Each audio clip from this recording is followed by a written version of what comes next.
আসসালামু আলাইকুম রহমতুল্লাহি ওবরাকাতুহ। আলহামদুলিল্লাহি ওয়াহদা ওয়াসসালাতু ওয়াসসালামু আলা মান লা নাবিয়্যা বা'দা ওয়া আলা আলিহি ওয়া সাহবিহি ওয়া মাওয়ালা। সম্মানিত ভাই ও বোনেরা, আমাদের ধারাবাহিক কোরআনে কারিমের তাফসিরে যে সূরা থেকে আমাদের তাফসির চলছিল, সূরাটির নাম হলো সূরা আল আনআম। সূরাটির নাম কি? আল আনআম। সূরা আল আনআমের 103 নম্বর আয়াতে কারিমা পর্যন্ত আমরা গত তাফসিরে আলোচনা করেছি। আজকে সূরা আল আনআমের 104 নম্বর আয়াতে কারিমা থেকে আমাদের তাফসির হবে ইনশাআল্লাহ। বর্তমানে আমাদের ধারাবাহিক কোরআনে কারিমের তাফসিরে দ্বিতীয় দফার তাফসির চলছে। দ্বিতীয় দফার তাফসিরে সূরা আল আনআমের আজকে ষষ্ঠ পর্বের তাফসির হবে ইনশাআল্লাহ।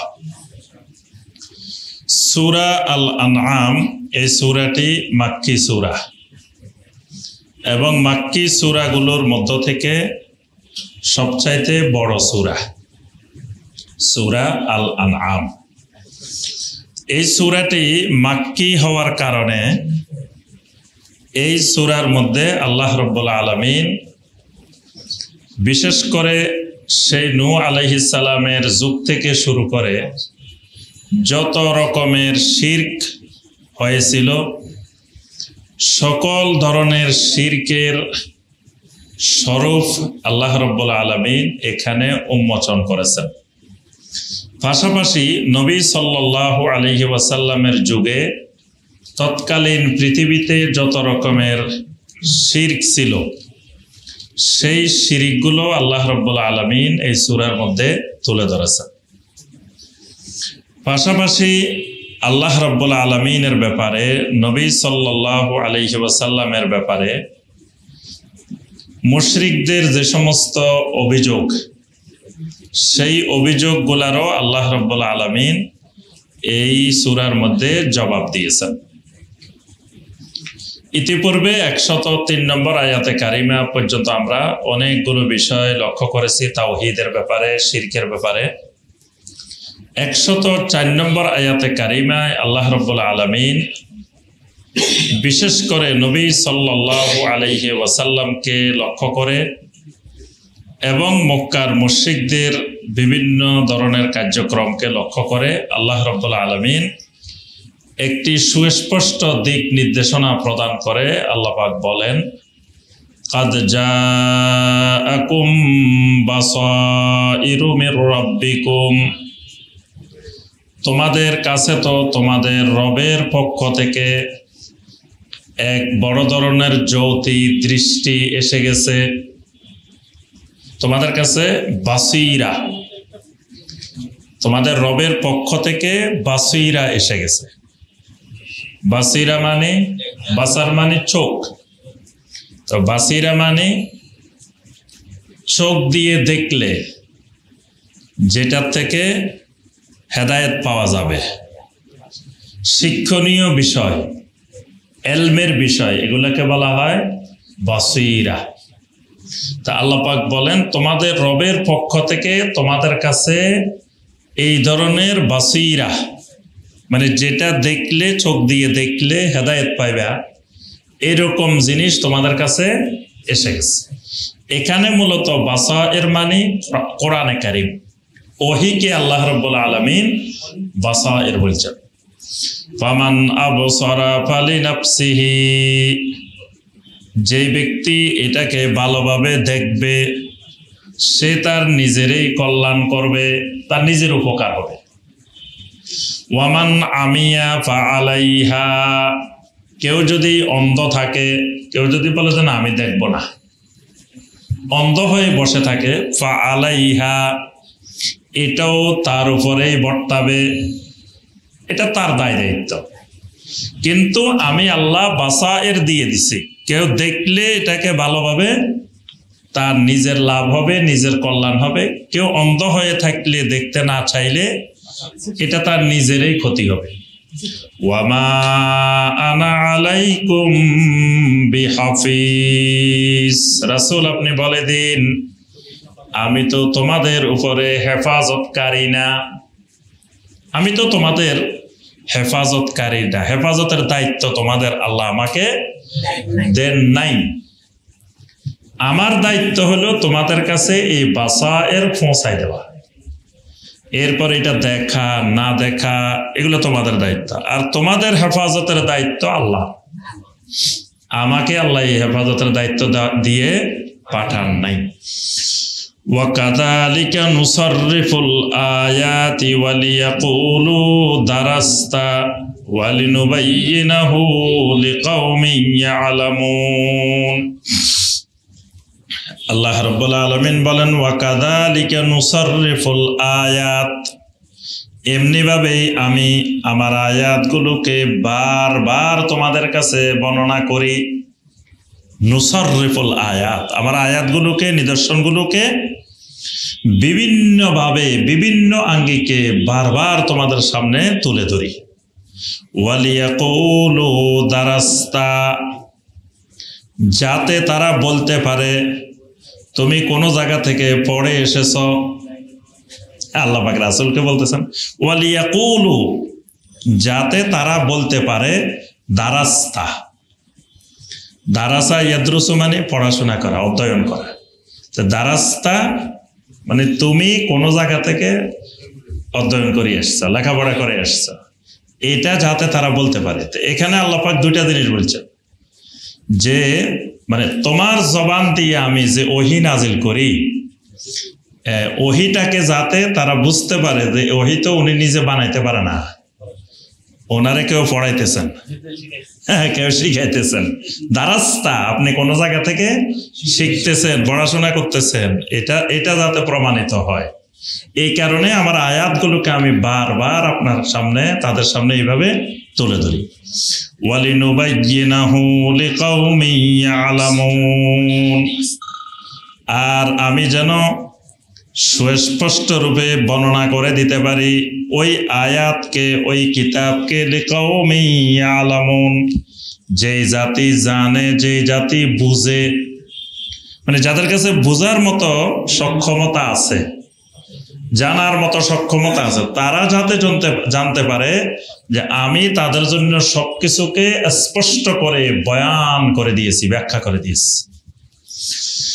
ইত্তাবি' মা উহিয়া ইলাইকা মির রাব্বিক, এই আয়াতটা খুবই গুরুত্বপূর্ণ একটা আয়াত, 106 নম্বর আয়াত। এখানে নবী সাল্লাল্লাহু আলাইহি ওয়াসাল্লামকে লক্ষ্য করে বলা হইলেও সমস্ত উম্মতকে, সমস্ত মুমিনকেই এখানে আল্লাহ পাক নির্দেশ দিচ্ছেন, ইত্তাবি', আপনি ইত্তেবা করেন, অনুসরণ করেন। কি অনুসরণ করবেন? মা উহিয়া ইলাইকা মির রাব্বিক, যা কিছু আপনার রবের পক্ষ থেকে আপনার কাছে ওহী করা হয়, অর্থাৎ আপনি ওহীর অনুসরণ করবেন সবসময়। ওহী কি বলে এটাই আপনার কাছে মুখ্য বিষয়। তো একজন ইমানদারের কাছেও মূল বিষয় হলো ওহী কি বলে। তো ওহী মানে কোরআনে কারীম এবং নবী সাল্লাল্লাহু আলাইহি সাল্লামের সহিহ হাদিস কি বলে, আপনি এইটারই অনুসরণ করবেন। এই কথাটা, এই আয়াতটা, এই বাক্যটা আল্লাহ পাক কোরআনে কারীমে অনেক জায়গায় বলছেন, ইত্তাবি' মা উহিয়া ইলাইকা মির রাব্বিক। বারবার আল্লাহ পাক বলছেন ওহীর ইত্তেবা করো, ওহীর অনুসরণ করো। তাহলে অনুসরণ দুই প্রকারের, একটা হলো ইত্তেবাউল ওহী, আরেকটা হলো ইত্তেবাউল হাওয়া। একটা হলো ইত্তেবাউল ওহী, আরেকটা হলো ইত্তেবাউল হাওয়া। ইত্তেবাউল হাওয়া শিরক, ইত্তেবাউল হাওয়া শিরক। আল্লাহ পাক কোরআনে কারীমে বলেন আফারাআইতা মানিত্তাখাযা ইলাহাহু হাওয়াহু, আপনি কি ওই ব্যক্তিকে দেখেছেন যে ব্যক্তি তার হাওয়াকে ইলাহ বানিয়ে ফেলছে, মাবুদ বানিয়ে ফেলছে। তাহলে ইলাহ মানে অনেক সময় মানুষের হাওয়া, মানুষের মন মাবুদ হয়ে যায়, এটাও শিরক। মনকে মাবুদ বানানো, যেমন অন্য কাউকে মাবুদ বানাইলে, আপনি গাছকে মাবুদ বানাইলে, মূর্তিকে মাবুদ বানাইলে, মাজারকে মাবুদ বানাইলে এটা যেমন শিরক, কোনো ব্যক্তি যদি তার মনকে মাবুদ বানায় এটাও শিরক। কিন্তু এই শিরকের কথা মানুষ অনেকেই বুঝে না, এটাও কিন্তু শিরক। ওহির বিপরীতে কেউ যদি মনের অনুসরণ করে, হাওয়ার অনুসরণ করে, এটাও শিরক। এই জন্য কোরআনে কারিমে বারবার আল্লাহ পাক বলছেন আপনার রবের পক্ষ থেকে যে ওহী আসে ওহির অনুসরণ করে। আর যখনই ওহির অনুসরণ হয় এলমের ভিত্তিতে, ওহির অনুসরণ করতে হলে এলেম লাগে, এলেম ছাড়া ওহির অনুসরণ করা যায় না। আর হাওয়ার অনুসরণ করা যায় কিসের মাধ্যমে? জন্নের অনুসরণের মাধ্যমে। জন মানে ধারণা। তাহলে এলেমের বিপরীত হলো কি? জন। এটা মনে রাখবেন, এলেমের বিপরীত, এলেমের বিপরীত জাহাল না, এলেমের বিপরীত মূর্খ। মানে আমরা যেটা জাহেল বলি না, বলি যে লোকটা জ্ঞানী, এটা মূর্খ বা জাহেল, এটা বলি না। এলেমের বিপরীত জাহেল না, জাহাল না। যদি এলমের বিপরীত জাহেল হইতো তাহলে আইয়ামে জাহেলিয়াত হইতো না। কারণ আইয়ামে জাহেলিয়াতে এলেমের অভাব ছিল না, জ্ঞানের অভাব ছিল না। সবগুলা বড় বড় জ্ঞানী, বড় বড় পণ্ডিত। ওই যে যুগকে আমরা আইয়ামে জাহেলিয়াত বলি, সেই যুগে এমন এমন সাহিত্য রচনা হয়েছে যেটা আজ পর্যন্ত রচনা হয়নি। সেই যুগের মানুষ গোবর দেখে বলে দিতে পারে যে উট এটা কোন এলাকার, গোবর পরীক্ষা করে বলে দিতে পারে যে উট এটা কোন জায়গার। তাহলে কেমন বিজ্ঞানী দেখছেন। তারপরে পা দেখেই বলতে পারে, পায়ের রেখা দেখেই বলতে পারে এটা কার পা। আমরা আজকে আধুনিক যুগে ফিঙ্গার প্রিন্টের কথা কইতেছি, জাহিলি যুগে তো খালি ফিঙ্গার প্রিন্ট না, ফুট প্রিন্টও ছিল, পায়ের প্রিন্টও ছিল, খালি আঙ্গুলের না। তাহলে তারা কত আগানো ছিল ওই আমলে। তাহলে এবং সেই যুগে এমন এমন জ্ঞান বিজ্ঞানের উৎকর্ষতা। তো সেই যুগকে আমরা বলতেছি কি আইয়ামে জাহেলিয়াত। তাহলে এলেমের বিপরীত যদি জাহেল হইতো, তাহলে এলেম তো ছিল, তাহলে জাহেলিয়াত হইতো না। তাহলে জাহেলিয়াত কিসের বিপরীত? হ্যাঁ, এলেমের বিপরীত জন, এলেমের বিপরীত জাহালত না। জাহালত এলেম সহকারেও জাহালত হইতে পারে। বড় জ্ঞানী বড় জাহেল, যেমন আবু জাহেল বড় জ্ঞানী বড় আলেম বড় জাহেল হইতে পারে। তো জাহেল কাকে বলে? না, এলেম না থাকলে জাহেল না। কোরআন সুন্নাহর এলেম না থাকলেও জাহেল না। কোরআন সুন্নাহর এলেম ভর্তি, তারপরেও সে জাহেল হইতে পারে। যুগে যুগে ওই যে লোকটা মূর্তি ঢুকাইছে আল্লাহর ঘরে, এর নাম কি? আমর ইবনে লুহাই আল খুজাই। এটা আপনারা সবাই মুখস্থ রাখবেন, আমর ইবনে লুহাই। তো এই লোক তো ওই জামানার সবচাইতে বড় আলেম, কিন্তু সে বড় আলেমও বড় জাহেলও। তাহলে এলেম আছে কিন্তু তারপরে জাহেল হইতে পারে। জাহেল কাকে বলে? জাহালত এক নম্বর হলো কুফরির নাম জাহালত, কুফরির আরেক নাম, শিরিকের আরেক নাম, বেদাতের আরেক নাম, কবিরা গুনার আরেক নাম। যারা শিরিক করে এরা জাহেল, যারা কুফরি করে এরা জাহেল, যারা কবিরা গুনাহ করে। কোরআনে দেখবেন অনেক জায়গায় আছে ওয়ামাইয়ামাল সুআম বিজাহালাতিন, যারা জাহালতের কারণে গুনাহ করে। গুনাহগারকে আল্লাহ জাহেল বলছে, কোরআনে যত জায়গায় জাহেল বলছে, জাহেল মানে গুনাহগার। তো এজন্য জাহেল মানে লেখাপড়া জানে না এমন না। এই জায়গায় মানুষ ভুল করে পৃথিবীতে। আমরাও আগে যখন মাদ্রাসায় পড়তাম তখন আমরা এলেমের বিপরীত লিখতাম জাহাল, আলেম জাহেল, বিপরীতাত্মক শব্দ আসে না বিপরীত শব্দ লেখার জন্য। তা আমরা লিখতাম আলেমের বিপরীত জাহেল, জাহেলের বিপরীত আলেম। পরে আমরা যখন ইউনিভার্সিটিতে গেছি, তো প্রথম আমাদের এক উস্তাদ ছিলেন প্রফেসর ডক্টর আবু মোখলেসুর রহমান রাহিমাহুল্লাহ, মারা গেছেন আমার এই উস্তাদ। তো উনি আমাদেরকে, উনি সবচেয়ে সিনিয়র প্রফেসর, কিন্তু ক্লাস নিতে আসছেন একেবারে অনার্সের ফার্স্ট ইয়ারের ফার্স্ট সেমিস্টার। উনি আমাদেরকে পড়াইতেন ফাংশনাল অ্যারাবিক ল্যাঙ্গুয়েজের প্রথম স্তর। তো এখানে পড়াইতে গিয়ে আমাদেরকে জিজ্ঞাসা করছেন যে আলেমের বিপরীত কি, তা আমরা বললাম জাহেল। তো বলছে এতদিন যেটা পড়িয়ে এসছে এটা ভুল, আলেমের বিপরীত জাহেল না। কারণ আলেমের বিপরীত জাহেল হইলে উনি আমাদেরকে বুঝাই দিয়েছেন তাহলে আইয়ামে জাহেলিয়াত, এটা জাহেলিয়াত হইতো না, এটা এলেম ছিল তারপরেও জাহেলিয়াত। আবু জাহেলের কাছে এলেম ছিল তারপরেও আবু জাহেল। তাহলে তাই জাহেল মানে কি? জাহেল মানে যারা কুফরি করে, যারা শিরিক করে, যারা কবিরা গুনাহ করে, যারা বেদাত করে, যাদের আকীদা বিশুদ্ধ না, এদেরকে বলা হয় কি জাহেল। এই জন্য আল্লাহ পাক বলছেন ওয়াইদা খাতাবাহুমুল জাহিলুনা ক্বালু সালামা, জাহেলেরা যখন তোমাদের সাথে তর্ক বিতর্ক করে তখন কি বলে? সালাম। তো এই জাহেল মানে লেখাপড়া জানা না এরকম না, লেখাপড়া জানা। আমার কাছে ওই দিনও একজন আসছে উত্তরা, আসি কয় আমার লা হাওলা ওয়ালা কুওয়াতা ইল্লা বিল্লাহ জিকির শিখেছি, আমি শিরিক করছি।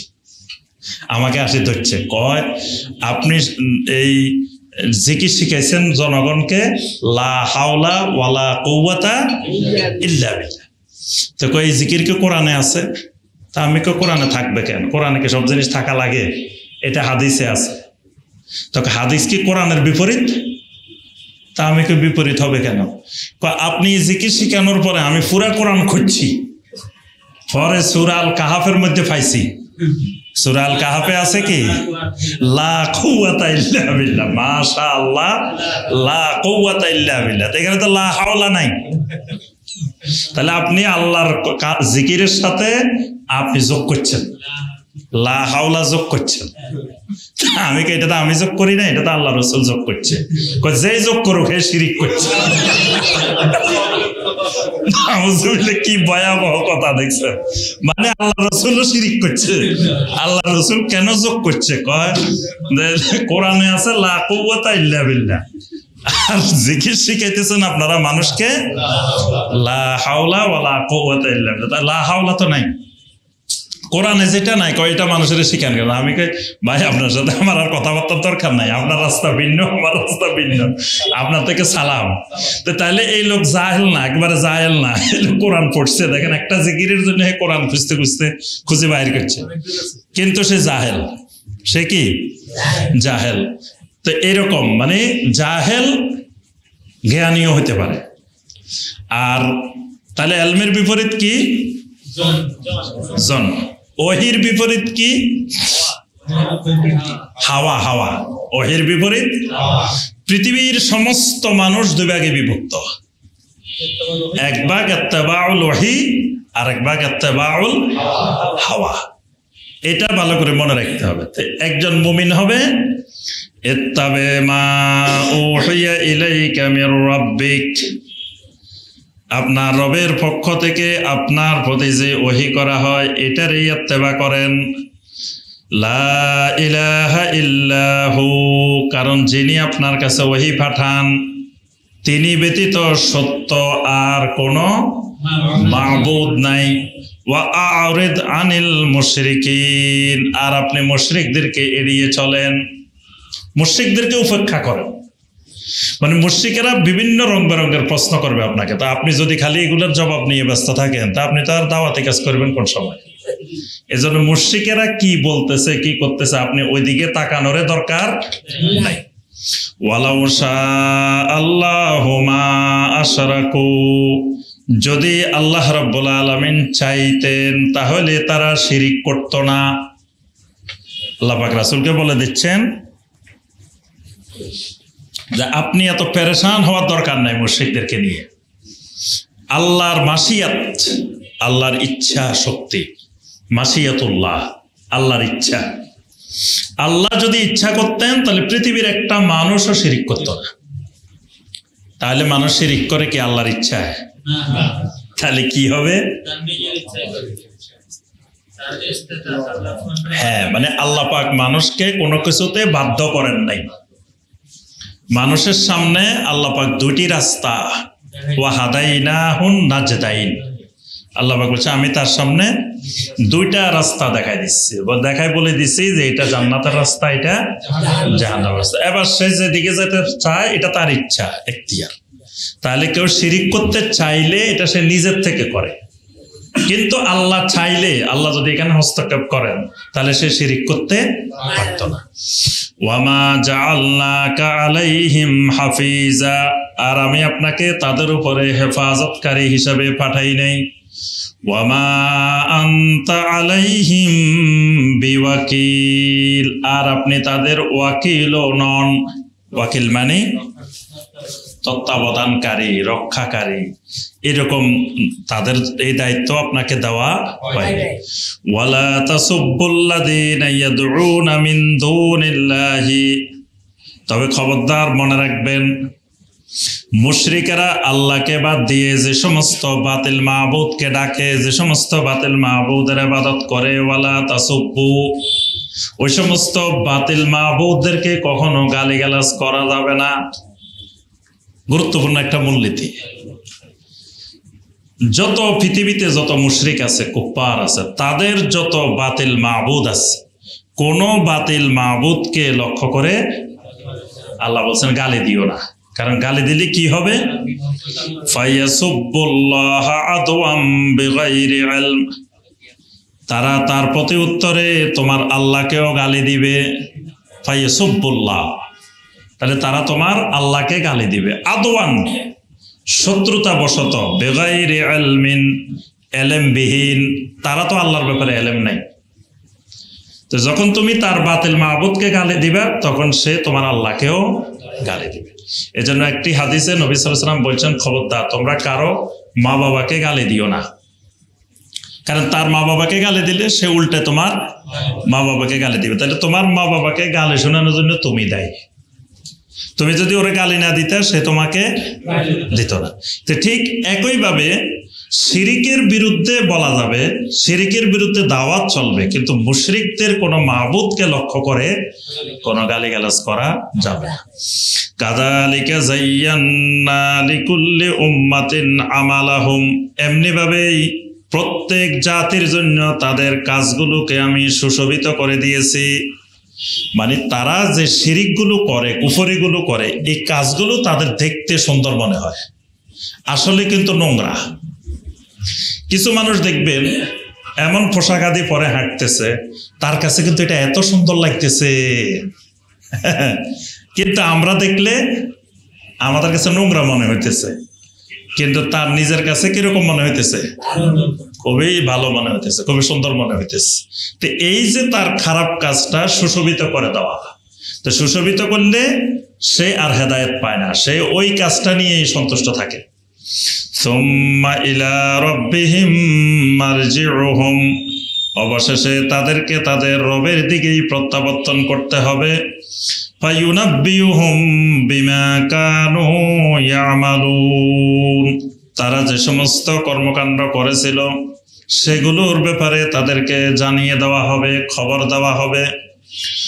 ওয়া আকসামু বিল্লাহি জাহাদা আইমানিহিম, ইতিপূর্বে তারা আল্লাহর কসম করে করে, শক্ত করে মানুষদেরকে বলতো, লা ইন জাআতহুম আয়াতুন, যদি তাদের কাছে কোনো আয়াত এসে যায়, কোনো নিদর্শন এসে যায়, লা ইউমিনুন্না বিহা, অবশ্যই অবশ্যই তারা ওই আয়াতের উপরে ঈমান আনবে।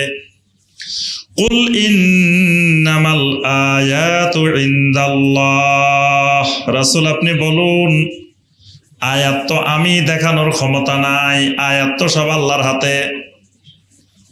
এখানে আয়াত বলতে মুজিজা, মানে নবী রাসূলদের কাছে এসে বলতো, তুমি যদি আমাদেরকে এটা দেখাইতে পারো তো আল্লাহর কসম আমরা সবাই মানাবো। তো এখন রাসূলের হাতে তো মুজিজা না, মুজিজার মালিক তো আল্লাহ সুবহানাহু ওয়া তাআলা। রাসূল চাইলে তো দেখাইতে পারবেন না, দেখাইতে হবে আল্লাহ সুবহানাহু ওয়া তাআলা।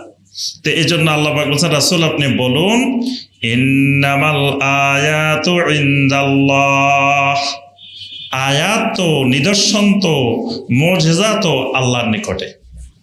ওয়ামা ইউশিরুকুম আন্নাহা ইযা জাআত লা ইউমিনুন, ওয়ামা ইউশিরুকুম, আর তোমাদের উপলব্ধি কি, তোমাদের অনুভূতি কি, আন্নাহা ইযা জাআত লা ইউমিনুন, ইতিপূর্বে তো অনেক আয়াত এসে গেছে, অনেক নিদর্শন এসে গেছে, কই আসার পরেও তো তারা ঈমান আনে নাই। সব নবীর যুগে সমস্ত আম্বিয়া আলাইহিমুস সালামের সাথে আল্লাহ পাক মুজিজা দিয়েছেন, আয়াত দিয়েছেন। তো কই আয়াত দেখার পরে তো তারা ঈমান আনে নাই। ওয়া নুকাল্লিবু আফইদাতাহুম ওয়া আবসারাহুম কামা লাম ইউমিনু বিহি আউওয়ালা মাররাতিন ওয়া নাযারুহুম ফি তুগয়ানিহিম ইয়ামাহুন।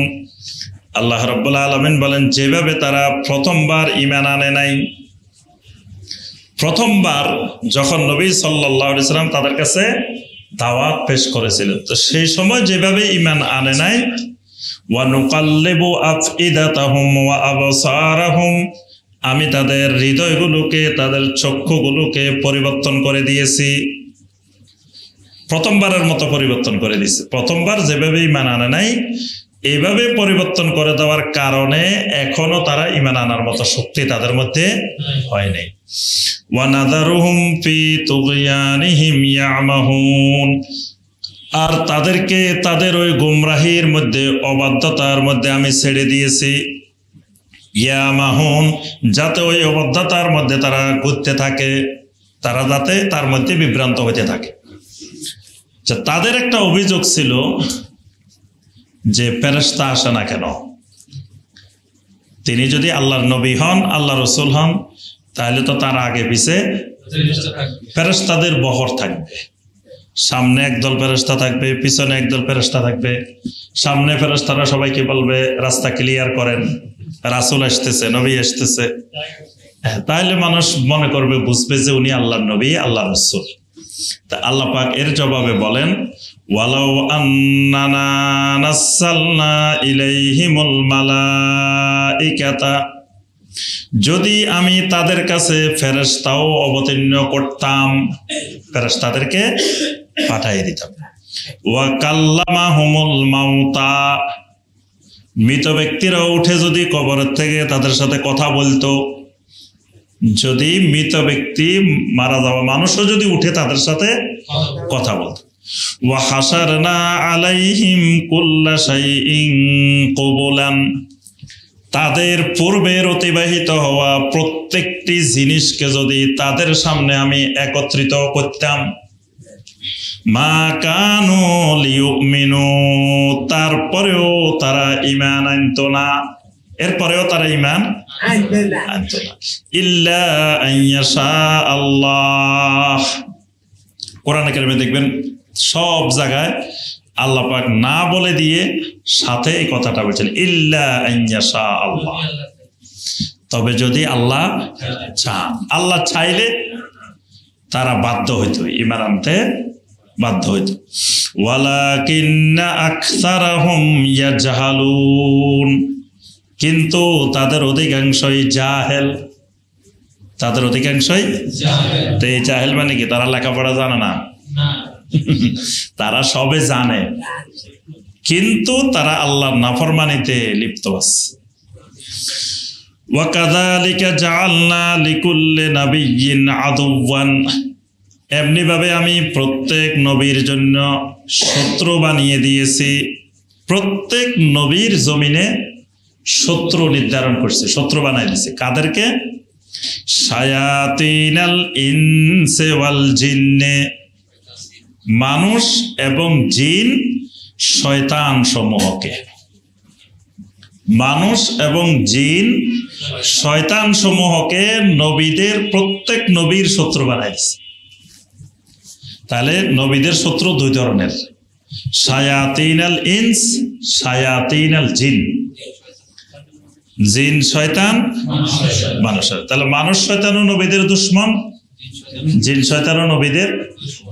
ঠিক একইভাবে কিয়ামত পর্যন্ত যারা নবী সাল্লাল্লাহু আলাইহি ওয়াসাল্লামের তরিকার উপরে থাকবে, তাদেরও দুই রকমের শত্রু থাকবে।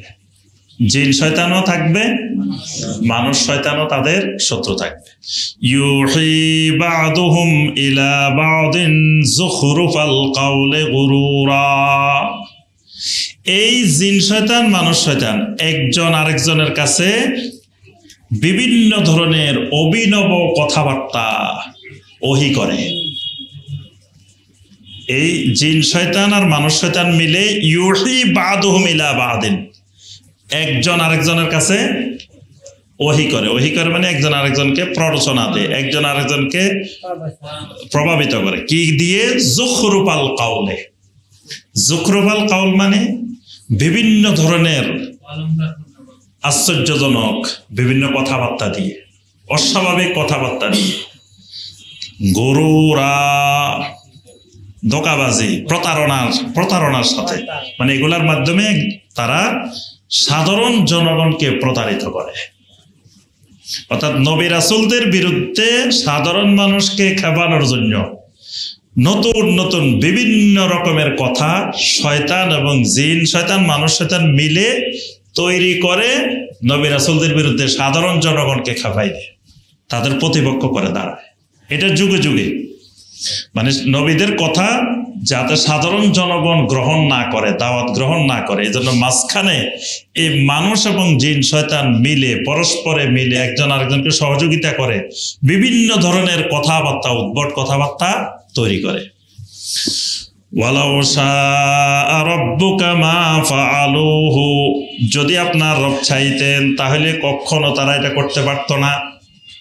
ফাযারহুম ওয়া মা ইফতারুন, তাদেরকে আপনি ছেড়ে দেন। ওয়া মা ইফতারুন, যা তারা রচনা করতে পারে, তৈরি করতে পারে করুক। তারা গরুর রচনা, ছাগলের রচনা, তারপরে ব্যাঙের রচনা, যা করতে পারে করুক। আপনি ফাযারহুম, আপনি এদেরকে দেখার দরকার নেই। অন্য আয়াতে আল্লাহ পাক বলছেন ওয়াল্লাহু ইয়াসিমুকা মিনান নাস, সমস্ত দুশ্মন থেকে আল্লাহ আপনাকে রক্ষা করবেন। তো রক্ষার দায়িত্ব তো আল্লাহ নিছেন, এই জন্য এই শয়তানেরা যা করতে পারে আপনি সেদিকে তাকানোর দরকার নাই। ওয়ালিতাসকা ইলাইহি আফইদাতুল্লাযিনা লা ইউমিনুনা বিল আখিরা ওয়ালিয়ারদাউহু ওয়ালিয়াখতারিফু মা হুম মুখতারিফুন। আর এই যে অভিনব কথাগুলা কেন তৈরি করে? ওয়ালিতাসগা ইলাইহি আফইদাতুল্লাযিনা লা ইউমিনুনা বিল আখিরা, যারা আখিরাতের প্রতি ঈমান আনে না এদের অন্তরগুলোকে ওই নবীর প্রতি বিদ্বেষ ভাবাপন্ন করার জন্য। আখিরাতের প্রতি যারা ঈমান আনে না, তাদের আখিরাতে বিশ্বাস নাই, এদের হৃদয়ে যাতে ওই নবীর প্রতি বিদ্বেষ তৈরি হয়। ওয়ালিয়ারদাউহু, আর যেন এরা নবীকে প্রভাবিত করে তাদের প্রতি তার কথা সন্তুষ্ট করতে পারে, মানে নবী তাদের প্রতি যেন সন্তুষ্ট হয়ে যায়। ওয়ালিয়াখতারিফু মা হুম মুখতারিফুন, তারা যা কিছু দাবি করে নবী যেন সেই দাবি মেনে নেন, নবী যেন তাদের কথা শুনেন। এই জন্য মানুষ শয়তান জিন শয়তান মিলে এই কাজগুলো তারা যুখরুফাল কাউল তৈরি করে। যুখরুফাল কাউল, যুখরুফাল কাউল কিরকম? মানে এমন এমন যুক্তি, এমন এমন জিনিস তারা নবীর সামনে নিয়ে যায়, রাসূলের সামনে নিয়ে যায়, নিয়ে প্রস্তাব দেয়, বিভিন্ন ধরনের প্রস্তাব, এবং প্রস্তাবগুলো খুব আকর্ষণীয়, অভিনব। কেন দেয়? কয়েকটা কারণে। একটা হলো এটা দিলে নবী এটা পারবে না, তখন যারা আখিরাতে বিশ্বাস করে না তারা বলবে যে দেখো উনি যদি আল্লাহর নবী হইতো তো উনি এটা পারতো না, উনি তো আল্লাহর নবী না। আবার এই প্রস্তাব দিলে যেন উনি তাদের প্রতি সন্তুষ্ট হয়ে যায়, উনি যেন মনে করে যে না এরা তো আমার শুভাকাঙ্ক্ষী, এরা তো খালি আমি করে দিলে এরাই মেনে নিব, হ্যাঁ, এবং তাদের দাবি দাবার প্রতি যেন তিনি রাজি হয়ে যান। আফাগাইরাল্লাহি আবতাগি হাকামান ওয়া হুয়াল্লাযী আনজালা ইলাইকুমুল কিতাবা মুফাসসালা। আল্লাহ পাক এর পরের আয়াতে রাসূলকে লক্ষ্য করে বলছেন, রাসূল আপনি বলেন আফাগাইরাল্লাহি আবতাগি হাকামান, আমার হুকুমদাতা হিসাবে, আইনদাতা হিসাবে আল্লাহ ছাড়া আর কাকে আমি তালাশ করতে পারি, কাকে অনুসন্ধান করতে পারি? কারণ আমার আল্লাহ তো একমাত্র আমাকে হুকুমদাতা, আইনদাতা, বিধানদাতা। ওয়া হুয়াল্লাযী আনজালা ইলাইকুমুল কিতাবা মুফাসসালা, আর তিনি তো তোমাদের উপরে কিতাব নাজিল করেন বিস্তারিত বিশদ আকারে। ওয়াল্লাযীনা আতাইনাহুমুল কিতাবা ইয়ালামুনা আন্নাহু মুনাজ্জালুম মির রাব্বিকা বিল হক ফালা তাকুনান্না মিনাল মুমতারিন। ওয়াল্লাযীনা আতাইনাহুমুল কিতাব, আর যাদেরকে আমি কিতাব প্রদান করেছি, ইয়ালামুনা আন্নাহু মুনাজ্জালুম মির রাব্বিকা বিল হক, তারা ভালো করে জানে এই কিতাবটিও আপনার রবের পক্ষ থেকে সত্য সহকারে নাজিল হয়। ফালা তাকুনান্না মিনাল মুমতারিন, অতএব তোমরা সন্দেহ পোষণকারীদের অন্তর্ভুক্ত হইও না। অর্থাৎ এখানে আল্লাহ পাক পরের কথাটা বলছেন আহলে কিতাবদেরকে লক্ষ্য করে, যে যাদের কাছে ইতিপূর্বে কিতাব দিয়েছিলাম তারা তো ভালো করে জানে যে এই কিতাবটা আল্লাহর পক্ষ থেকে সত্য সহকারে এসেছে। অতএব যারা আহলে কিতাব তারা ফালা তাকুনান্না মিনাল মুমতারিন, তোমরা সন্দেহ পোষণকারীদের অন্তর্ভুক্ত হইও না। ওয়া তাম্মাত কালিমাতু রাব্বিকা সিদকাও ওয়া আদলা, আর আপনার রবের কালিমা তো সততার দিক থেকে, ইনসাফের দিক থেকে এক পরিপূর্ণ কালেমা। সুবহানাল্লাহ। এখানে কালিমাতু রাব্বিকা মানে কোরআন, রবের কথা, রবের কালেমা। রবের কালেমা পরিপূর্ণ করে দেওয়া হয়েছে, তাম্মাত একেবারে সম্পূর্ণ পরিপূর্ণ করা হয়েছে, সিদকাও ওয়া আদলা, সত্যতার দিক থেকে এবং ইনসাফের দিক থেকে, আদলের দিক থেকে। অর্থাৎ আল্লাহর কালেমা সততা এবং ইনসাফে পরিপূর্ণ। লা মুবাদ্দিলা লিকালিমাতিহি, তার কালিমার কোনো পরিবর্তনকারী নাই। কিয়ামত পর্যন্ত কেউ তার এই কালেমা পরিবর্তন করার ক্ষমতা নাই। ওয়া হুয়াস সামিউল আলিম, আর তিনি সবকিছুর শ্রোতা, সবকিছু তিনি শুনেন। আল আলিম, সবকিছুর এলেমও তার আছে। 116 নম্বর আয়াত, এটি খুবই গুরুত্বপূর্ণ একটি আয়াত, বিশেষ করে আহলুত তাওহীদের জন্য এটি গুরুত্বপূর্ণ একটি আয়াত। ওয়া ইন তুতি আকসারা মান ফিল আরদে ইউদিল্লুকা আন সাবিলিল্লাহ। ওয়া ইন তুতি, যদি আপনি মেনে নেন, আপনি অনুসরণ করেন, কিসের? আকসারা মান ফিল আরদে, জমিনের অধিকাংশ মানুষের, অধিকাংশ মানুষের মত, অধিকাংশ মানুষের কথা, অধিকাংশ মানুষের পদ্ধতি, অধিকাংশ মানুষের সিদ্ধান্ত যদি আপনি মেনে নেন, কি হবে? ইউদিল্লুকা আন সাবিলিল্লাহ, তারা আপনাকে আল্লাহর রাস্তা থেকে গোমরাহ করে দিবে, বিচ্যুত করে দিবে। ইয়াত্তাবিউনা ইল্লায-যন, কারণ হলো অধিকাংশ মানুষ তো পৃথিবীতে ধারণার অনুসরণ করে। ওয়া ইনহুম ইল্লা ইয়াখরুসুন, আর তারা অনবরত এই ধারণার পিছনেই লেগে থাকে। এইখানে অনেকগুলো শরীয়ী নীতিমালা আছে। একটা নীতিমালা, বর্তমান পৃথিবীতে যে গণতান্ত্রিক সিস্টেম, এই সিস্টেম কোরআনের এই আয়াতের বিপরীত। অধিকাংশ মানুষের মত, অধিকাংশ মানুষ যেদিকে, সব আইন কানুন বিধিবিধান রচিত হবে সেদিকে। 300 জনের মধ্যে 151 জন হা বললে এটা আইন, 151 জন না বললে এটা বাতিল। তা আল্লাহর আইন 151 না, যদি 300 জনেও না বলে, পুরো পৃথিবী না বললেও আল্লাহর আইন, আল্লাহর আইন। এটাকে হা বলে না বলে কোনো কিছু রহিত করার, কোনো কিছু সংযুক্ত করার অধিকার পৃথিবীর কারো নাই। এজন্য অধিকাংশ মানুষ তো, অধিকাংশ মানুষ তো আল্লাহ বলছেন ইয়াত্তাবিউনা ইল্লায-যন।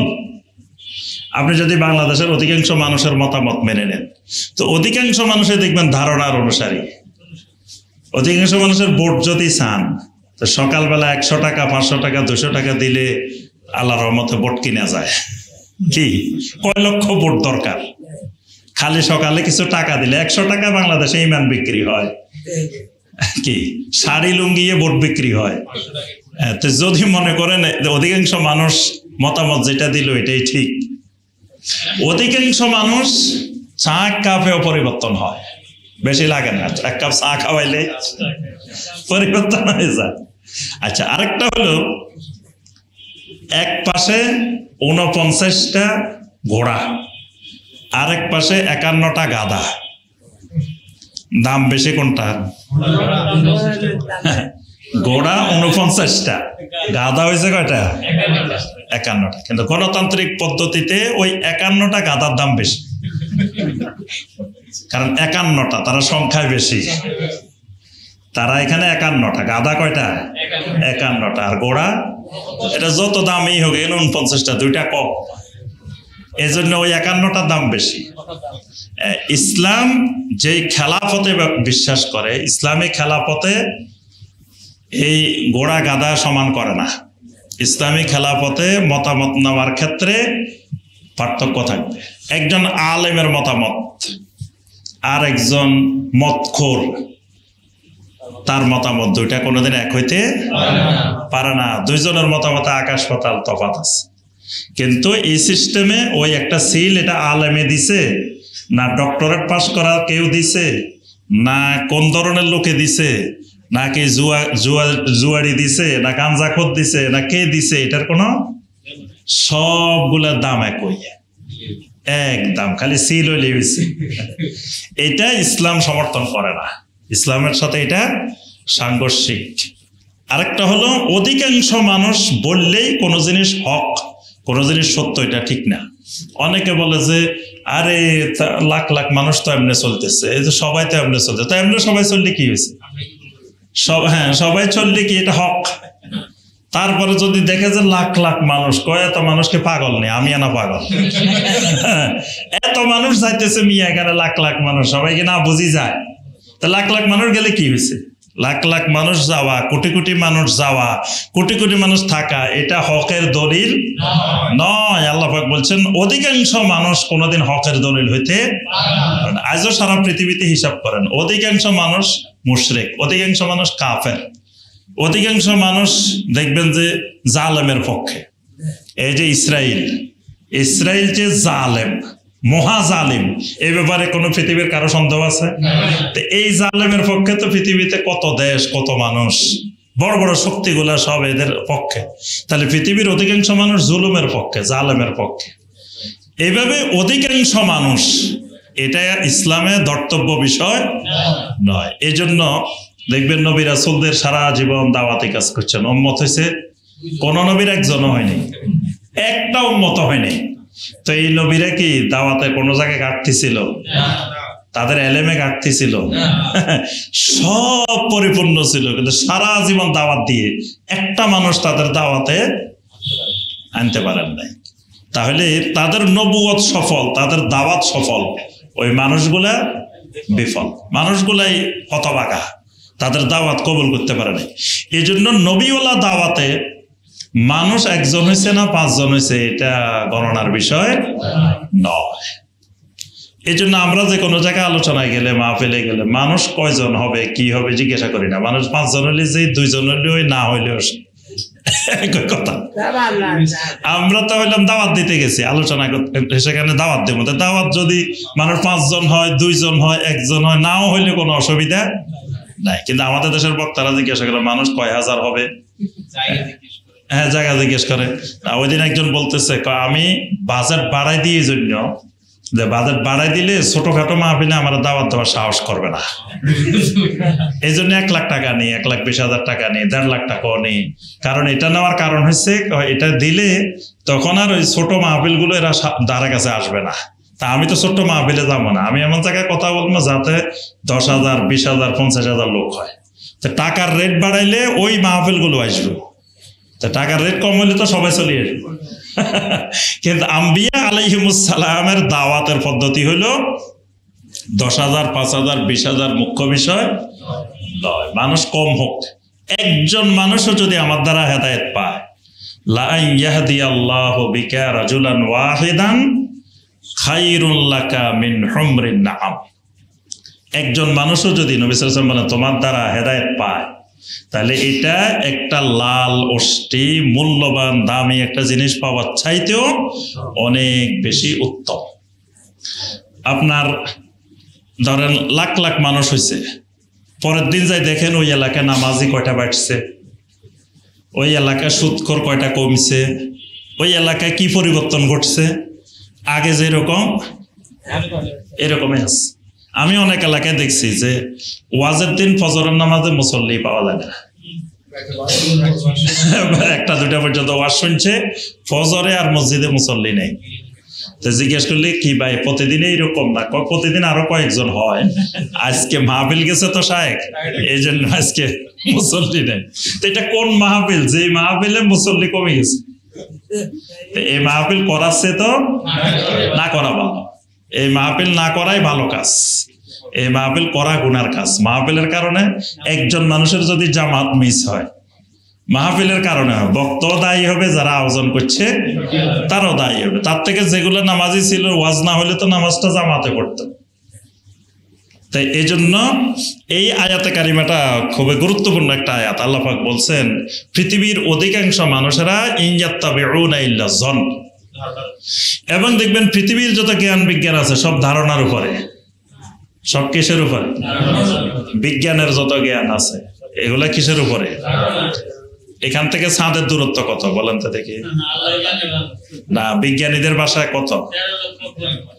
যে পৃথিবী থেকে চাঁদের দূরত্ব, পৃথিবী থেকে সূর্যের দূরত্ব, সূর্যের দূরত্ব কত মাইল? হ্যাঁ, 9,30,00,000 মাইল এখান থেকে সূর্যের দূরত্ব। মাপছে কে? চেন নিয়ে একবারে চেন ধরে কে মাপছে এটা এত মাইল? তাহলে এটা কিসের ভিত্তিতে? ধারণার ভিত্তিতে। এরকম বিজ্ঞানের যত ফর্মুলা, যত থিওরি যা আছে এগুলো সব এলমে জন্নি, এগুলাকে বলা হয় এলমে জন্নি। যুক্তিবিদ্যার জ্ঞান সব এলমে জন্নি। তো এলমে ইয়াকিন কোনটা? শুধুমাত্র ওহী। ওহী হলো নিশ্চিত জ্ঞান। ওহীর বাহিরে যত জ্ঞান আছে সব জ্ঞান হলো জন্নি জ্ঞান, ধারণার জ্ঞান। ইন্না রাব্বাকা হুয়া আ'লামু মান ইয়াদিল্লু আন সাবিলিহি ওয়া হুয়া আ'লামু বিল মুহতাদিন। ইন্না রাব্বাকা হুয়া আ'লামু মান ইয়াদিল্লু আন সাবিলিহি, অবশ্য আপনার রব ভালো করে জানেন মান ইয়াদিল্লু আন সাবিলিহি, কে তার রাস্তা থেকে বিচ্যুত হয়ে গেছে, গোমরা হয়ে গেছে, এটা আপনার রবেই ভালো করে জানেন। ওয়া হুয়া আ'লামু বিল মুহতাদিন, কারা কারা হেদায়েত প্রাপ্ত এটাও তিনি ভালো করে জানেন। ফাকুলু মিম্মা যুকিরা ইসমুল্লাহি আলাইহি ইন কুনতুম বিআয়াতিহি মুমিনিন, তোমরা ওই প্রাণীগুলো ভক্ষণ করো যেই প্রাণীগুলোর উপরে আল্লাহর নাম নেওয়া হয়েছে, আল্লাহর নাম স্মরণ করা হয়েছে। ইন কুনতুম বিআয়াতিহি মুমিনিন, যদি তোমরা আল্লাহর আয়াতের উপরে ঈমানদার হও, যদি আল্লাহর আয়াতে বিশ্বাস করো, তাহলে যেই প্রাণী জবাই করার সময় আল্লাহর নাম নেওয়া হয়েছে ওই প্রাণীগুলোই ভক্ষণ করো। ওয়ামা লাকুম আল্লা তাকুলু মিম্মা যুকিরা ইসমুল্লাহি আলাইহি ওয়াকাদ ফাসসালা লাকুম মা হাররামা আলাইকুম ইল্লা মা তুরিরতুম ইলাইহি। ওয়ামা লাকুম, তোমাদের কি হলো, আল্লাহ তাকুলু মিম্মা যুকিরা ইসমুল্লাহি আলাইহি, যেই প্রাণীর উপরে আল্লাহর নাম নেওয়া হয়েছে সেগুলো কেন খাও না?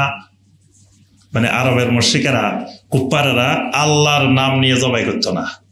তারা জবাই করার সময় ওই হুবলের নামে, লাতের নামে, উজ্জার নামে, এই সমস্ত দেবতার নামে, তা আল্লাহ পাক এই দেবতার নামে জবাইকে হারাম করে দিয়েছেন। শিরিক, জবাই করতে হবে একমাত্র আল্লাহ সুবহানাহু ওয়া তাআলার নাম। এবং ঈমানদার জবাই করার সময় ভুলে গেছে, আল্লাহর নাম নিতে মনে নাই, এটা খাওয়া যাবে? এটা খাওয়া যাবে কেন? নবী সাল্লাল্লাহু আলাইহি ওয়াসাল্লাম বলছেন ঈমানদারের মুখে সবসময় আল্লাহর নাম আছে, তো এই জন্য জবাই করার সময় ভুলে গেলেও হালাল। আর মুশরিক জবাই করার সময় বিসমিল্লাহি আল্লাহু আকবার আল্লাহর নাম নিছে, তাহলে জবাই করে খাওয়া যাবে কেন? অন্তরে কালেমা নাই, অন্তরে আল্লাহর জিকির নেই, এই জন্য মুখে উচ্চারণ করলেও খাওয়া। আচ্ছা, এখন এমন আপনার কাছে গোশত আসছে যেটা বিসমিল্লাহ বলছে কি বলে নাই সন্দেহ আছে, আপনি নিশ্চিত করে জানেন না, তাহলে এটা খাওয়া যাবে কেমনে? মানে নবী সাল্লাল্লাহু আলাইহি ওয়াসাল্লাম বলছেন তোমরা যখন খাবে, খাওয়ার সময় বিসমিল্লাহ বলে খাও। যদি সন্দেহপূর্ণ হয়, মানে নিশ্চিত না থাকে, কিন্তু জানা গেছে কাফের জবাই করছে, মুশরিক জবাই করছে, তাহলে বিসমিল্লাহ বলেও খাওয়া যাবে না।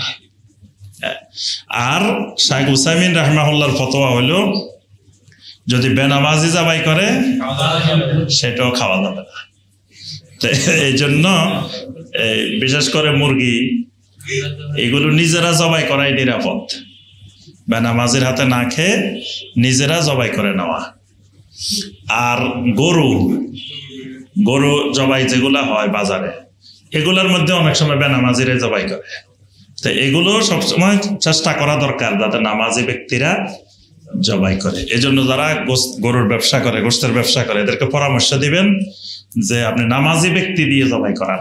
একজন নামাজি ব্যক্তি, একজন মসজিদের ইমাম বা মুয়াজ্জিন বা একজন ভালো মানুষকে দিয়ে জবাই করান, তাহলে সব মানুষ নিরাপদ। কিন্তু বেনামাজি জবাই করলে অনিরাপদ।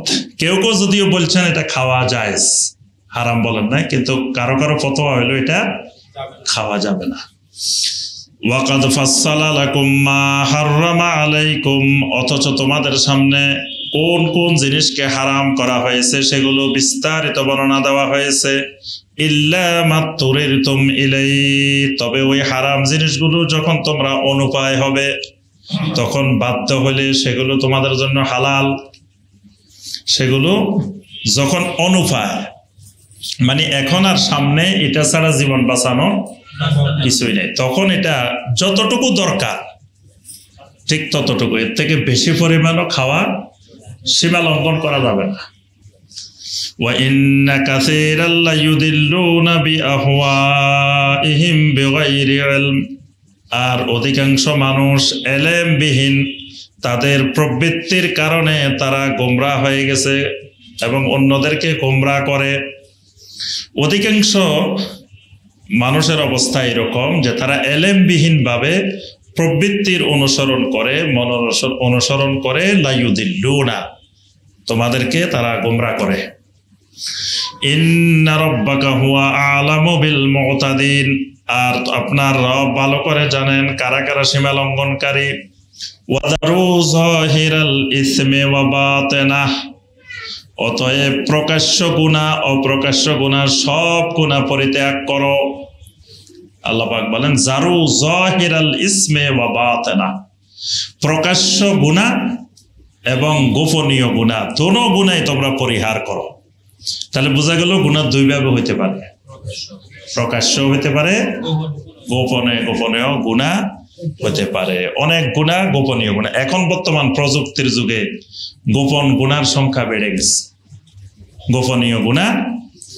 গোপনীয় গুনার সংখ্যা বেড়ে গেছে। আগে মানুষ সিনেমা দেখতে গেলে মানুষ দেখতো যে অমুক সিনেমা হলে গেছে, মানুষের সামনে দিয়ে যাইতো, দেখতো, বুঝতো। এখন তো সিনেমা হল ওখানে বন্ধ, এখন হাতে হাতে সিনেমা হল।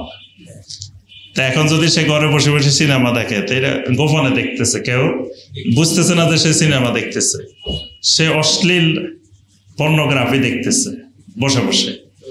এগুলা গোপনীয় গুনাহ, এগুলা বাতেনা, গোপনীয় গুনাহ। নবী সাল্লাল্লাহু আলাইহি ওয়াসাল্লামের জন্য সিজদার মধ্যে যে দোয়া পড়তেন, আল্লাহুম্মা গফিরলি যামবি কুল্লা দিক্কাহু ওয়া জিল্লা ওয়া আউওয়ালাহু ওয়া আখিরা ওয়া সিররাহু ওয়া আলানিয়া, ওয়া সিররাহু ওয়া আলানিয়া, গোপন গুনাহ, প্রকাশ্য গুনাহ, সব গুনাহ থেকে আপনার কাছে ক্ষমা চাই। আল্লাহুম্মা গফিরলি যামবি কুল্লাহ, সমস্ত গুনাহ আল্লাহ আপনি ক্ষমা করে দেন। এইখানে নবী সাল্লাল্লাহু আলাইহি ওয়াসাল্লাম গুনাহগুলো কত রকম হতে পারে সবগুলো বলছে। দিক্কাহু ওয়া জিল্লা, সূক্ষ্ম গুনাহ, মোটা গুনাহ। কিছু গুনাহ আছে সূক্ষ্ম, বোঝা যায় না এটা গুনাহ।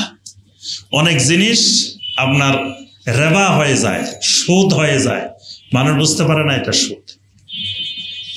নবী সাল্লাল্লাহু আলাইহি ওয়াসাল্লামের জন্য একদিন একটা ভালো খেজুর আনা হয়েছে, একটা খুব উন্নত মানের খেজুর।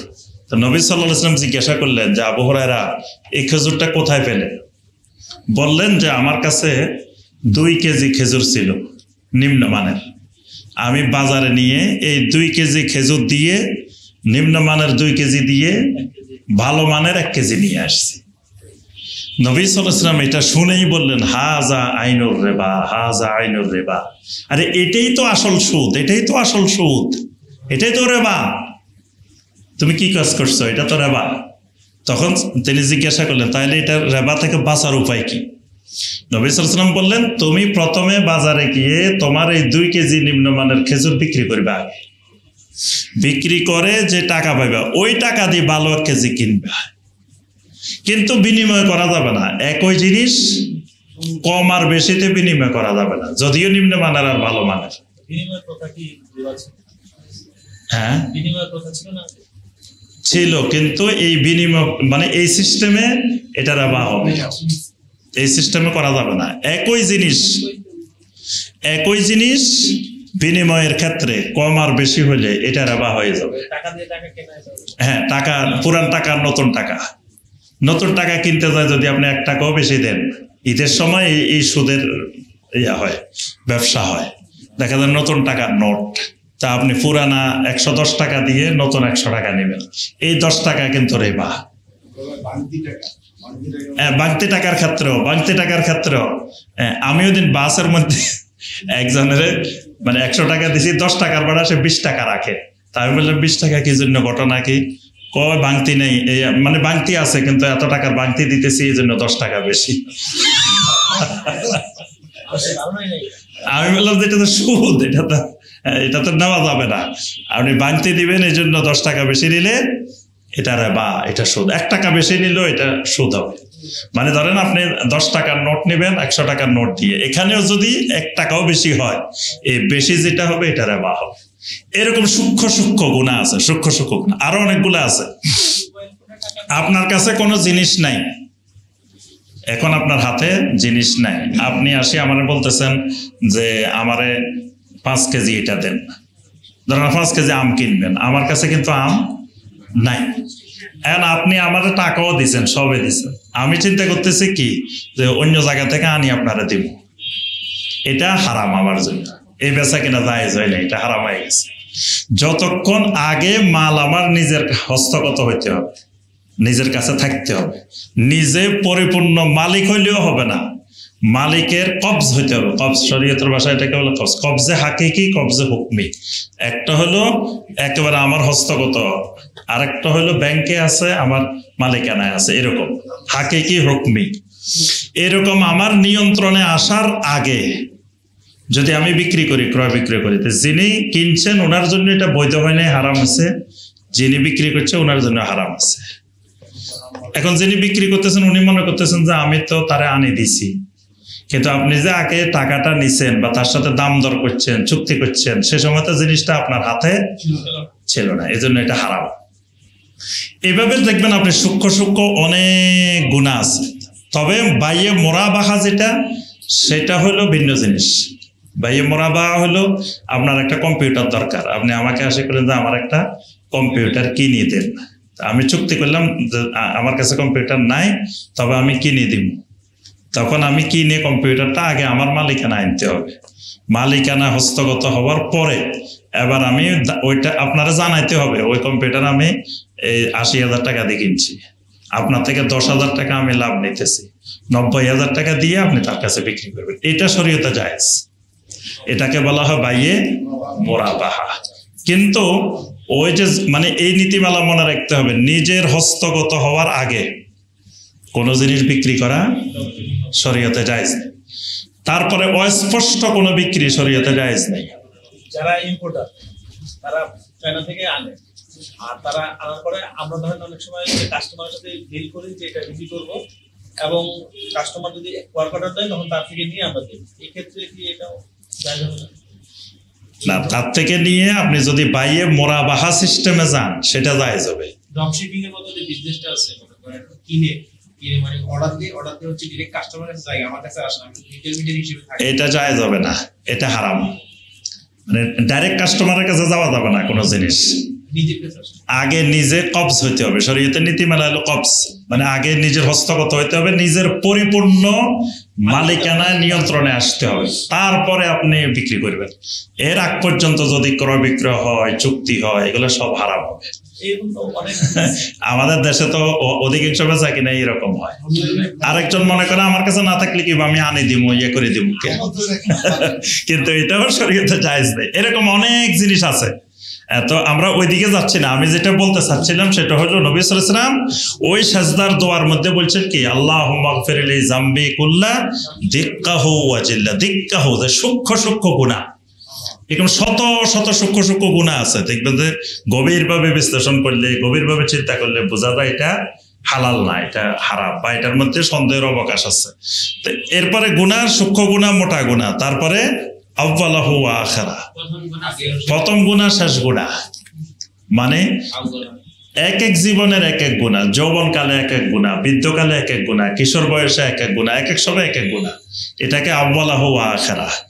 তারপরে ওয়াসিররাহু আলানিয়া, যে না নিয়াতাহু না, এটা আলা নিয়াতাহু, খালি নিয়াত না, আলা নিয়া। হ্যাঁ, আলা নিয়া মানে প্রকাশ্য, সিররাহু মানে গোপন। প্রকাশ্য এবং গোপনীয় সব গুনাহ। তো এখানে এই আয়াতে আল্লাহ পাক বলেছেন ওয়াজারু যাহিরাল ইসমি ওয়া বাতিনা, আর তোমরা প্রকাশ্য গুনাহ এবং অপ্রকাশ্য গুনাহ সবগুলো পরিত্যাগ করো।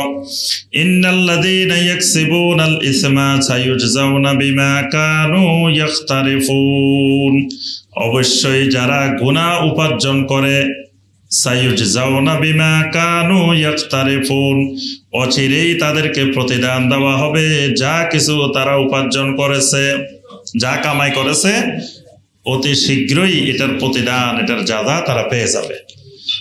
এশা কয়টায়? জি 8:30।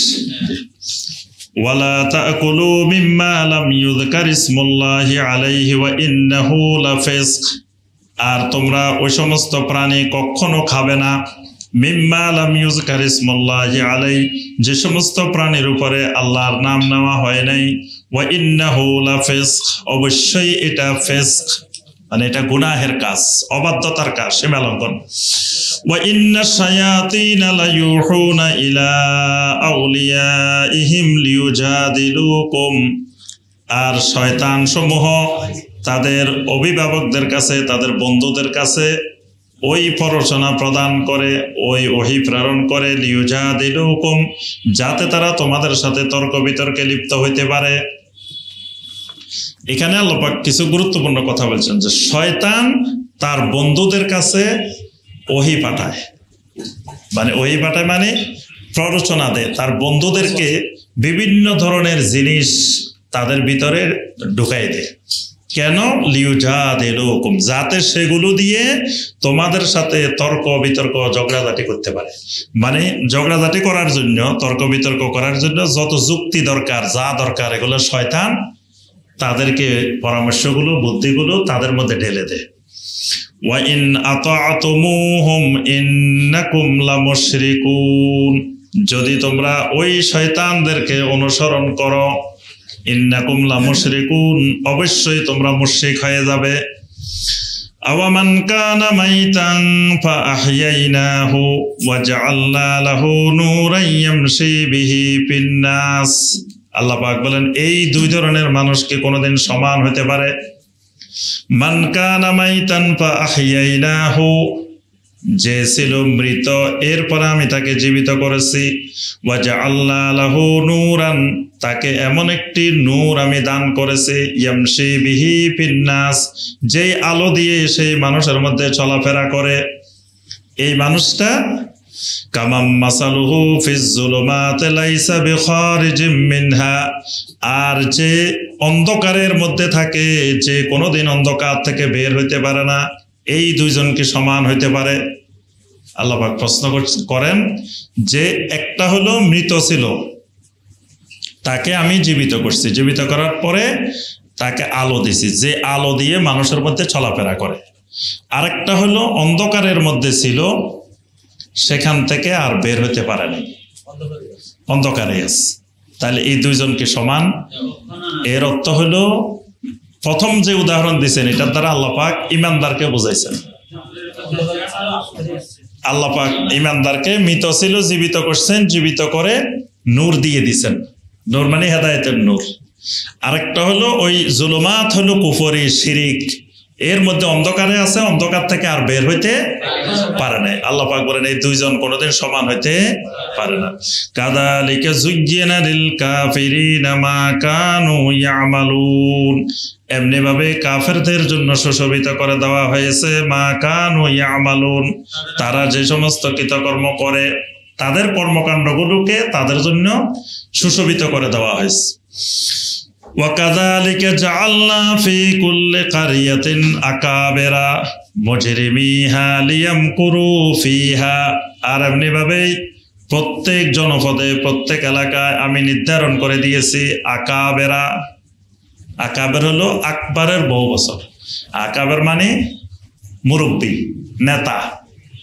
প্রত্যেক জনপদে এমন কিছু নেতা, এমন কিছু মুরব্বী, এমন কিছু লোক আমি নির্ধারণ করে দিয়েছি মুজরিমিহা, যারা মুজরিমিহা অপরাধের নেতৃত্ব দেয়, গুনাহের নেতৃত্ব দেয়। গুনাহের আকাবের, গুনাহের বিভিন্ন ধরনের মানে আল্লাহর নাফরমানি করার আকাবের। লিয়ামকুরু ফিহা, তারা কি করে? বিভিন্ন ধরনের ষড়যন্ত্র করে নবীদের বিরুদ্ধে, রাসূলদের বিরুদ্ধে।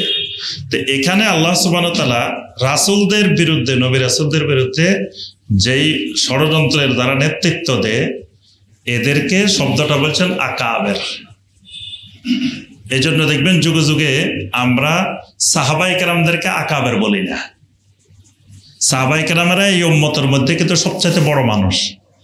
নবীর পরে, রাসূলের পরে সাধারণ মানুষের মধ্যে সবচাইতে বড় মানুষ কারা? সাহাবায়ে কেরামদেরকে আমরা আকাবের বলি না। কি বলি? সালাফ। সাহাবায়ে কেরামদেরকে কি বলি? সালাফ। as-সালাফ as-সালেহ, তারা হলো সালাফে সালেহ। তো কেন সালাফ বলি, আকাবের বলি না? তাবেঈনদেরকেও আকাবের বলি না, তাবেঈনদেরকেও আমরা আকাবের বলি না, আইম্মায়ে কেরামদেরকেও আমরা আকাবের বলি না। কেন? এই আয়াতের জন্য যে এখানে আল্লাহ সুবহানাহু ওয়া তাআলা আকাবের বলে খারাপ লোকদেরকে বুঝাইছে। কিন্তু আমাদের দেশে দেখা যায় ওলামারা এই পরিভাষা ব্যবহার করে, আমাদের আকাবেরেরা এটা করেন নাই, আমাদের আকাবেরেরা এটা করেন নাই। আকাবের পরিভাষাটা আল্লাহ পাক এখানে ভালো অর্থে ব্যবহার করেন নাই। আরেকটা হলো আপনার আল্লাহর শানে ব্যবহার করা হয় আল্লাহু আকবার। তাহলে এই আকবার শব্দটা যেহেতু আল্লাহ সুবহানাহু ওয়া তাআলার শানে ব্যবহার করা হয়, তা আকবারের বহুবচন হলো কি? আকাবের। এজন্য এগুলোকে সাধারণ মানুষের শানে ব্যবহার করাটা উচিত না। যেই অর্থে মানে যে ব্যাখ্যায় দিক, কেউ হয়তো বলতে পারে যে আমরা এখানে আকাবের বলতে বড় বুঝাইতেছি, মুরব্বী বুঝাইতেছি, সিনিয়র বুঝাইতেছি বা এটা বুঝাইতেছি। তো বোঝানো ঠিক আছে, কিন্তু শব্দটা যেহেতু আল্লাহ পাক খারাপ লোকদের ক্ষেত্রে সরাসরি ব্যবহার করছেন, যে নবী রাসূলদের যারা দুশমন, যারা পাপাচারীর ষড়যন্ত্রের নেতৃত্ব দিছে, তাদের শানে আল্লাহ পাক বলছে, তাদের ব্যাপারে বলছেন আকাবের। ওয়ামা ইয়ামকুরুনা ইল্লা বিআনফুসিহিম ওয়ামা ইয়াশউরুন। ওয়ামা ইয়ামকুরুনা ইল্লা বিআনফুসিহিম, তারা তো ষড়যন্ত্র করে, চক্রান্ত করে নিজেদেরই বিরুদ্ধে। ওয়ামা ইয়াশউরুন, কিন্তু তারা সেটা উপলব্ধি করতে পারে না, বুঝতে পারে না। وَإِذَا جَاءَتْهُمْ آيَةٌ قَالُوا لَن نُّؤْمِنَ حَتَّى نُؤْتَىٰ مِثْلَ مَا أُوتِيَ رُسُولُ اللَّهِ, আর যখন তাদের কাছে কোনো নিদর্শন আসে, قَالُوا, তখন তারা বলে লান নু'মিনা, ততক্ষণ পর্যন্ত আমরা ঈমান আনব না, হাত্তা নু'তা মিসলা মা উতিয়া রাসূলুল্লাহ, আল্লাহর রাসূলদেরকে যা যা দেওয়া হয়েছে তা যতক্ষণ আমাদেরকে দেওয়া হবে না, এতক্ষণ পর্যন্ত আমরা ঈমান আনব না। আল্লাহু আ'লামু হাইথু ইয়াজআলু রিসালাতাহু, আল্লাহ রাব্বুল আলামিন ভালো করে জানেন তার রিসালাত কোথায় রাখবেন, কাকে দিবেন। মানে কাকে আল্লাহ সুবহানাহু ওয়া তাআলা নবী বানাবেন, কাকে রাসূল বানাবেন, এটা তো আল্লাহ ভালো জানেন, এবং এটা কেউ ইচ্ছা করে হইতে পারে না নবী রাসূল। এটা আল্লাহ সুবহানাহু ওয়া তাআলা যাকে রিসালাতের জন্য মনোনীত করেন তিনি শুধুমাত্র রাসূল হইতে পারেন। সুতরাং অন্য কেউ যদি বলে যে আল্লাহ রাসূলদেরকে যা দেওয়া হয়েছে আমাদেরকেও তাই দেওয়া হোক, তা আল্লাহ পাক বলেন এটা কোনোদিন সম্ভব নয়। সায়ুসিবুল্লাযীনা আজরামু সাগারুন ইনদাল্লাহি ওয়া আযাবুন শাদীদুম বিমা কানু ইয়ামকুরুন। সায়ুসিবুল্লাযীনা আজরামু, যে মানুষগুলো আল্লাহ নাফরমানি করে অচিরেই তারা পেয়ে যাবে। সগারুন ইনদাল্লাহ, আল্লাহর কাছে এরা হয়ে যাবে লাঞ্ছিত, ছোট, অপমানিত। ওয়া আযাবুন শাদীদুম বিমা কানু ইয়ামকুরুন, আর যে ষড়যন্ত্র চক্রান্ত করেছিল এর কারণে আল্লাহ পাক তাদেরকে কঠিন শাস্তি দিবেন, আযাব দিবেন। ফামান ইউরিদিল্লাহু আন ইয়াহদিয়াহু ইয়াশরাহ সাদরাহু লিল ইসলাম, আল্লাহ যাকে হেদায়েত দেওয়ার ইচ্ছা করেন তার বক্ষটাকে ইসলামের জন্য প্রসারিত করে দেন। ওয়া মান ইউরিদ আন ইউদিল্লাহু, আর যাকে আল্লাহ হেদায়েত না দেওয়ার ইচ্ছা করেন ইয়াজআল সাদরাহু দায়্যিকান হারাজান, আল্লাহ পাক তার বক্ষটাকে একেবারে সংকীর্ণ করে দেন।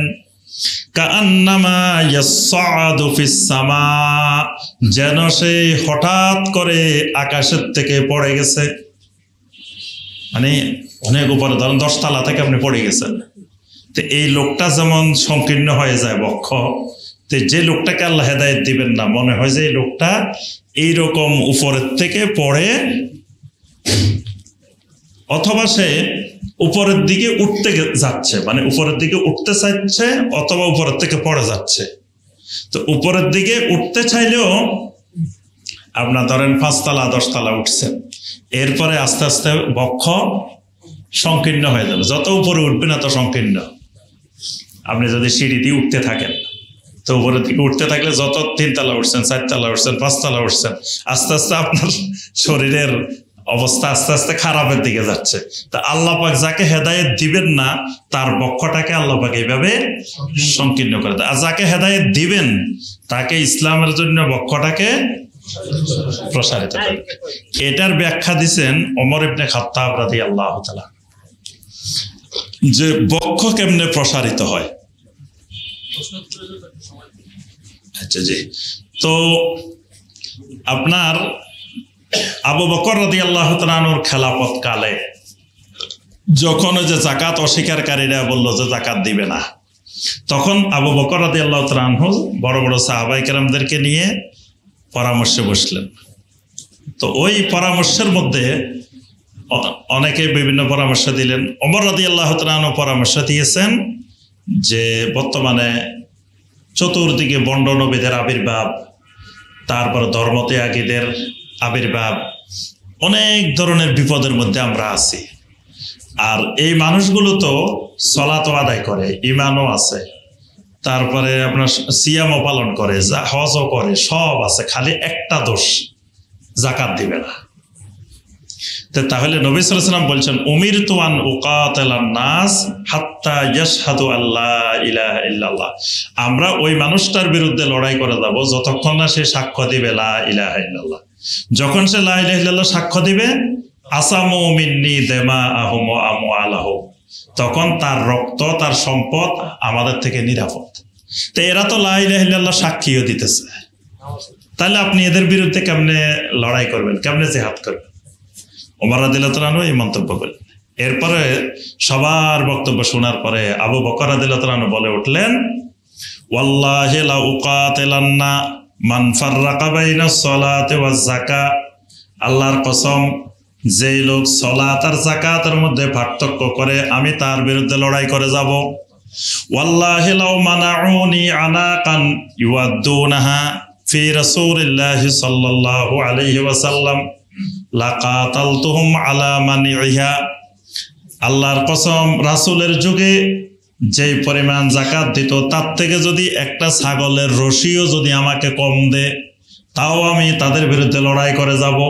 মানে শক্তভাবে আবু বকর রাদিয়াল্লাহু তাআলা আনহু যাকাত অস্বীকারীদের বিরুদ্ধে জিহাদের ব্যাপারে আল্লাহর কসম করে শপথ করে তিনি ঘোষণা দিলেন তখন ওমর রাদিয়াল্লাহু তাআলা আনহু বলে উঠলেন, ওয়াল্লাহি কাদ শারাহাল্লাহু সাদরা আবি বকর, আল্লাহর কসম আমরা সেদিন দেখলাম যে আবু বকরের বক্ষকে আল্লাহ প্রসারিত করে দিয়েছে, প্রসারিত করে দিয়েছে। কারণ আবু বকর রাদিয়াল্লাহু তাআলা আনহু সবসময় নরম মানুষ, কিন্তু সেদিন খেলাফতের চেয়ারে বসার কারণে, তার এই দায়িত্বের আমানতের কারণে তিনি এত কঠিন হয়ে গেলেন যে কঠিন হইতে আমরা জীবনে আবু বকরকে কোনোদিন দেখিনি।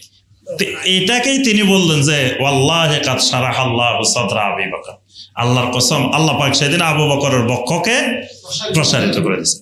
তো এটাই হলো বক্ষ প্রসারিত হওয়া, মানে হেদায়েতের পথে, দ্বীনের পথে, সঠিক পথে ইস্তেকামত থাকা। তা আল্লাহ যাকে হেদায়েত দিবেন আল্লাহ তার বক্ষটাকে এরকম ইসলামের জন্য প্রসারিত করে দেন।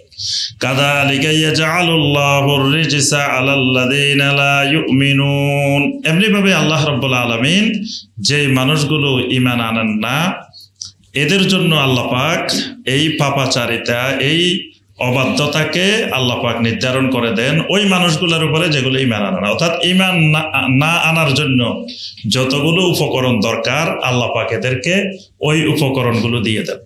ওয়াহাদা সিরাতু রাব্বিকা মুস্তাকিমা, আর এটাই হলো আপনার রবের সহজ সরল সঠিক রাস্তা। কাদ ফাসসালনাল আয়াতি লিকাওমিন ইয়াযাক্কারুন, এমনি ভাবে যারা উপদেশ গ্রহণ করে তাদের সামনে আমার আয়াতগুলোকে বিস্তারিত বর্ণনা করে দিই।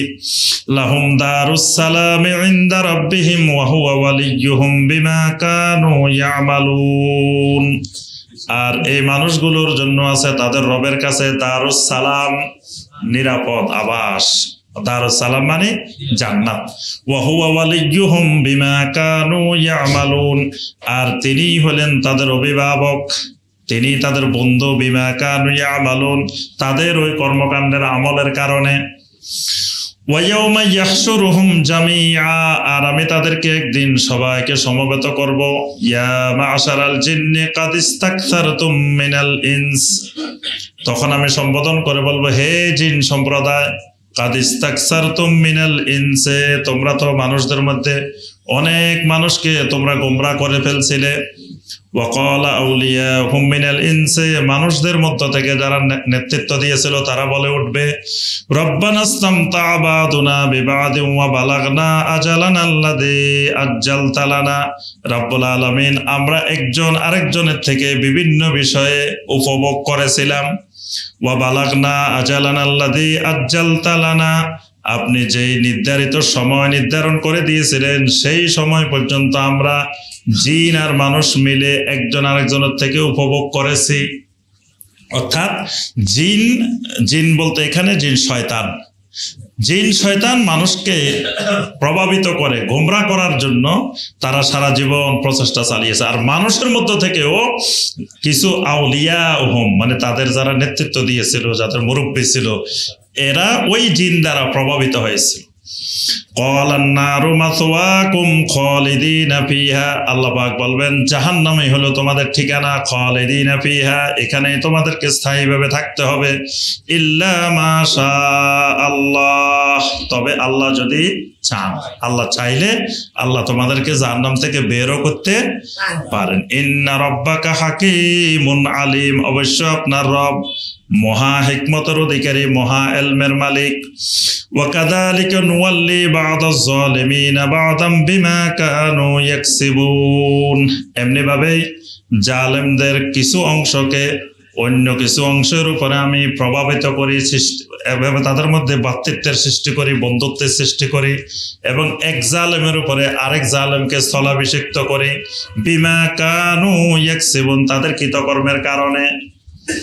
আল্লাহ রাব্বুল আলামিন আমাদের সবাইকে এই আয়াতে কারিমাগুলোর আলোকে আমল করার তৌফিক দান করুন। আল্লাহ সুবহানাহু ওয়া তাআলা কোরআনে কারিমের সাথে আমাদের সম্পর্ক বৃদ্ধি করার তৌফিক দান করুন।